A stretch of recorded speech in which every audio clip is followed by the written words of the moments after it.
I want our conversation to remain dignified, but as a black person and the black people watching your show, when they hear when they hear the Prime Minister using the kind of language, racially offensive language towards Muslim women, that he was given a chance to apologize for a couple of years ago and chose not to do it, I find it hard to believe that a certain label can't be attached to him.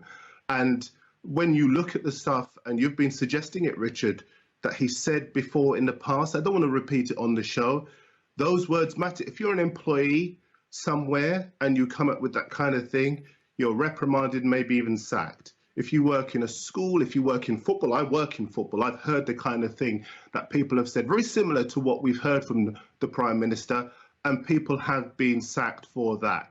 I'm sorry, but we can get angry and we can deny it, but we have our heads in the sand if we believe the kind of thing that the Prime Minister has said and people defend has not empowered people across the country to come out with similar things as well. If we're going to deal with this, we need to be real, we need to be honest, and we need to address it at the top. So if we don't do that, we have no chance of addressing racism, and your show is a waste of time if we can't accept that the Prime Minister has said the kind of thing that is racially offensive to millions of people around the country. So if you were one of his advisors, or his chief advisor, if you were, if you like, his Dominic Cummings to Boris Johnson, and you were to sit down with him, and what would you advise him to do about this? How can he unsay what he's said and written? Listen, I can't advise the Prime Minister. All I can say is this. If you're going to call people around tables and suggest they've got to do better on racism, you have to be prepared for them to say, you first.